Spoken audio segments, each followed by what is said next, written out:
yang non-muslim itu pendapat yang kuat. Ini pendapat dulu ya, belum kita kaitkan dengan sosial kemasyarakatan ya. Pendapat yang kuat, pendapat yang pada umumnya itu untuk non-muslim tidak berhak untuk menerima. Tidak berhak untuk menerima. Meskipun awalnya yang menerima adalah orang Islam yang fakir miskin, yang sudah ditamlikan tadi.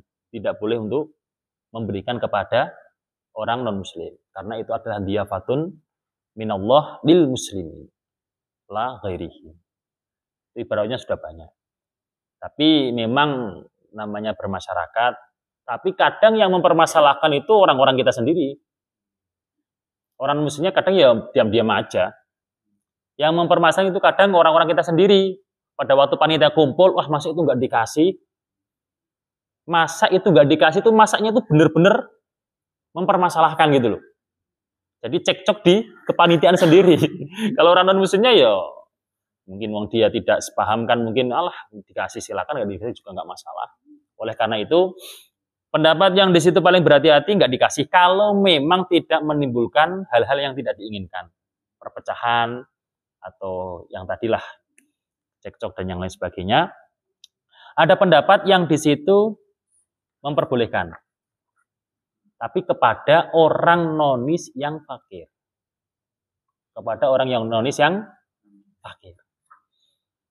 Ada lagi yang memperbolehkan, yaitu dari madhab Hambali, boleh, tapi dari korban yang sunnah, bukan korban yang wajib. Walhasil bagaimana? Ya kita lihat kondisi, kalau memungkinkan untuk tidak dikasih dan tidak timbul masalah, ya kita ambil pendapat yang lebih aman aja. Nggak perlu terus kemudian kita ibaratnya biar dilihat, wah nggak perlu. Kalau kita nanti umpama tahu nonis yang fakir, boleh itu pendapat yang diperbolehkan memberikan kepada yang fakir. Kalau kemudian memang ada hal yang tidak diinginkan tadi, ambilkan yang korban yang sunnah. Gitu. Itu dalam urusan nonis. Jadi pendapat ulama yang berbeda-beda ini adalah kita terapkan. Yang paling utama jika memungkinkan tidak timbul perpecahan. Kalau memang timbul hal semacam itu, kita ambil pendapat yang lebih longgar. Ada lagi Ustaz. Ini mengenai pembagian hewan juga. Ya, silakan. Pembagian hewan. Nah, ketika ada yang menerima hewan kurban, jatah hewan kurban, ternyata hewan jatahnya dagingnya itu dijual gitu kan. Nah, kayaknya ini udah mulai ada di beberapa tempat ya.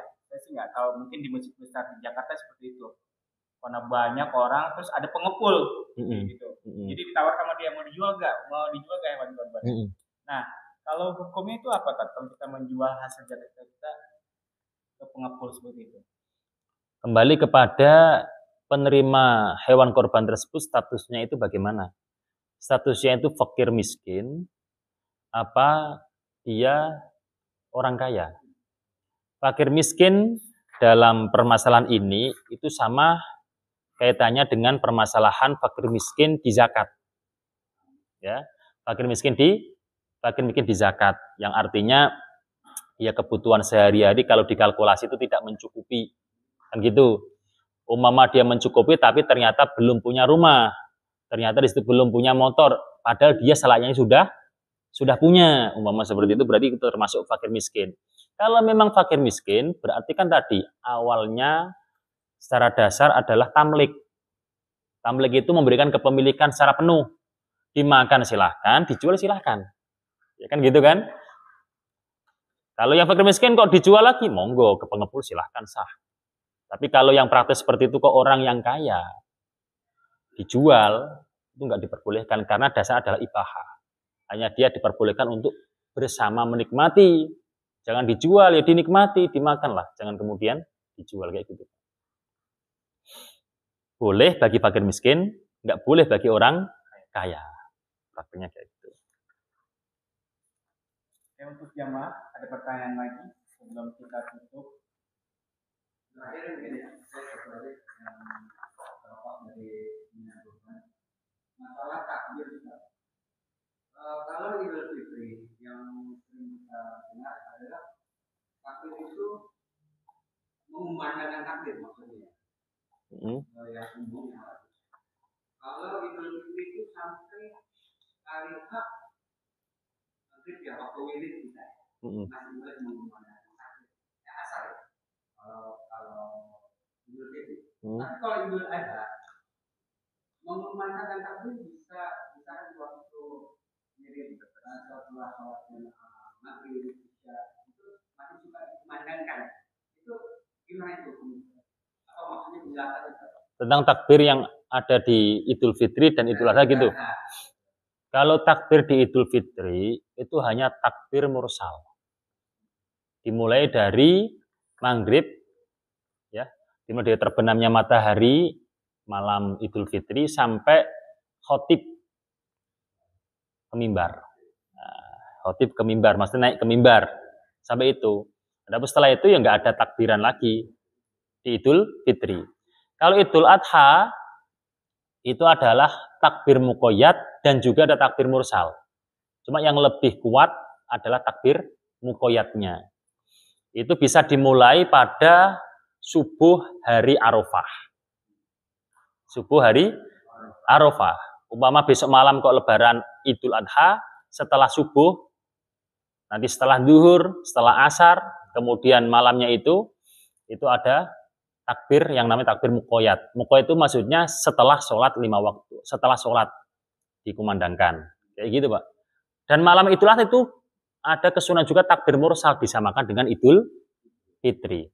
Untuk takbir mursal sampai hari tasyrik selesai. Sampai hari tasyrik selesai. Kesunahan itu, bukan wajib, kesunahan. Kayak gitu. Oke, terima kasih jamaah. Mungkin untuk doa penutup saya serahkan kepada Pak Ustadz. Mas tamrin aja lah. Silakan Ustaz. Sekali lagi dalam pembahasan korban ini kita seyogyanya menjadi panitia itu tidak hanya menggebu untuk mencari hewan korban.